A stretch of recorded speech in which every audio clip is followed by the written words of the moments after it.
tab doesn't show you rhythms, but you can always refer to the standard notation staff above if you're unsure of how a passage should sound rhythmically. By using the tab staff in conjunction with the standard music staff, you can usually figure out how the music is supposed to be played.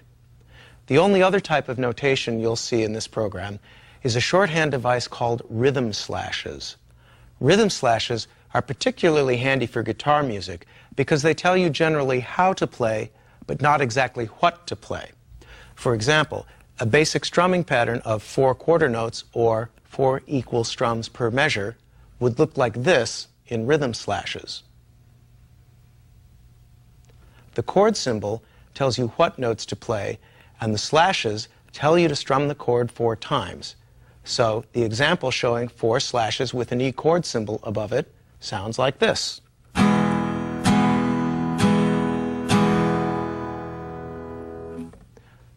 So now that you're familiar with some of the ways that music is notated, let's try playing some real music. Are you sleeping? Are you sleeping, Brother John? When you're satisfied that you can successfully form an E chord from the notation presented in Lesson 4, you're ready to play a song. Let's keep it real simple and try a song that uses only one chord, E major, and a basic strum in the right hand. Now, before you try to play along, let me quickly run through the song by myself so that you can hear what it sounds like played at a typical performance tempo. Then I'll slow it down a bit so that we can play it together. Here's the full-speed version of that well-known one-chord classic, Frère Jacques. I do the English lyrics because it's hard enough to sing and play simultaneously, let alone speak French while doing it. Are you sleeping? Are you sleeping, Brother John? Brother John, morning bells are ringing, morning bells are ringing, ding, ding, dong, ding, ding, dong. Okay, now I'll slow down the tempo, or musical pace, so that we can play it together. Just follow along with me on the strums, and together, let's play the song. Do you have your E chord in place? Refer to the chord diagram on screen or in the booklet if you're not sure, and restrict your right hand movements to just a simple downward strum. Don't worry about singing along yet, just play the strums with me. Ready? Okay, here we go. Ready, and let's play. Are you sleeping? Are you sleeping, Brother John? Brother John, morning bells are ringing, morning bells are ringing, ding, ding, dong, ding, ding, dong, and stop. Okay, let's try it again, and this time you can sing along if you like. In fact, I encourage it, as my voice needs all the help it can get. But seriously, one of the great advantages of the guitar, unlike, say, the flute or the violin, is that you can sing while you play. And even if you have the vocal quality of an asthmatic goose, it's good musical training to be able to sing and play at the same time. Okay, let's do it again, this time with singing. Ready, and let's sing. Are you sleeping? Are you sleeping, Brother John? Brother John, morning bells are ringing, morning bells are ringing, ding, ding, dong, ding, ding, dong, and stop. Very good. Let's try another one-chord wonder that uses the same approach, one chord strum per bar. We're going to attempt that great nautical classic, Row, Row, Row Your Boat. So put your left hand back in an E chord position and refer to the chord chart if you need to. And this time, please join me in singing right away. Ready, and let's sing. Row, row, row your boat gently down the stream. Merrily, merrily, merrily, merrily, life is but a dream. And stop. Okay, let's try it again, but this time a little faster. Ready on the E chord? Ready, and let's play. Row, row, row your boat gently down the stream. Merrily, merrily, merrily, merrily, life is but a dream. Okay, let's think about what you've just done. If you followed along with the last exercise, you've successfully formed and held an E major chord for the entire duration of a song.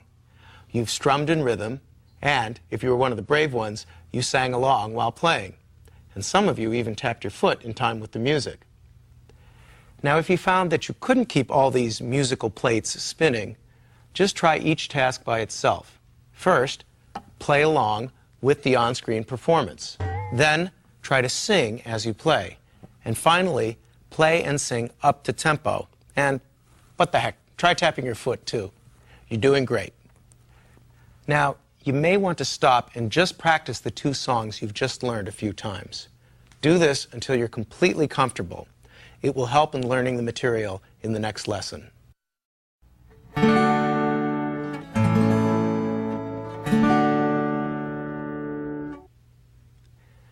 Now let's learn some new chords and how to change between them. In Lesson 5, we ended with a one-chord song and a simple downstroke strum for accompaniment. So let's start off with a two-chord song so that you can become familiar with the process of changing chords within a song. We'll use the chords D and A. Let's begin with the D chord. Take a look at your booklet or at the screen here and place your fingers according to the diagram. Place the first finger on the third string, second fret. Place the third finger on the second string, third fret. And finally, place the second finger on the first string, second fret. After you have your fingers in place, strum the chord slowly, string by string, from the fourth string to the first, to make sure all the notes ring out clearly. Please note, in a D chord, the fifth and sixth strings are not played, so try to avoid striking them with your pick. Okay, now relax your left hand and let's finger the notes to the A chord. Place your index finger on the fourth string, second fret.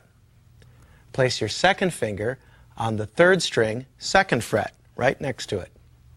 And finally, place your third finger on the second string, second fret. When you have all your fingers in place, strum the chord to make sure it sounds like music. And on an A chord, the sixth string is not sounded, so avoid that.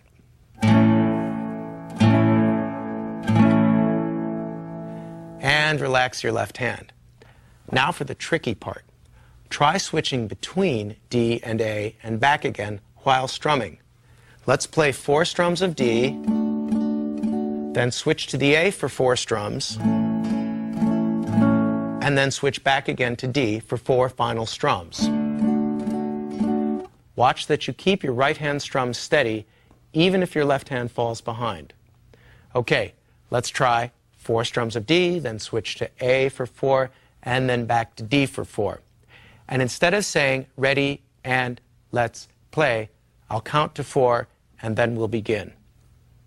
Ready on your opening D chord? Here we go. 1, 2, 3, 4. D, 2, 3, 4. Change to A. 1, 2, 3, 4. And back to D. 1, 2, 3, 4. And stop. Let's try it again, slightly faster. Stay on the opening D chord. Ready? 1, 2, 3, 4. D, 2, 3, 4. Change to A. 1, 2, 3, 4. Back to D. 1, 2, 3, 4. And stop. Relax. If you find that you're struggling to get your fingers in place in time for the first strum of the new chord, practice just switching the chords over and over without worrying about how many strums are in between, like this. The most difficult aspect of chord playing is not playing the actual chords, it's switching between them. A helpful hint is to try to move all your fingers at once, as a unit, rather than fingering the notes of the chord one at a time. Now this will take some practice to get your fingers moving in the shape of a unit, but you become quicker at it over time. Now let's play the 2-chord song, Skip to My Lou, and focus on changing from D to A and back again. Now, I know Skip to My Lou may not be the hippest song in the world, but we're not preparing for our MTV video either. We're just trying to learn the principle of changing chords in the simplest way possible. Just listen for a moment as I play the song up to tempo, and then we'll play the song together. Skip, skip, skip to my Lou, skip, skip.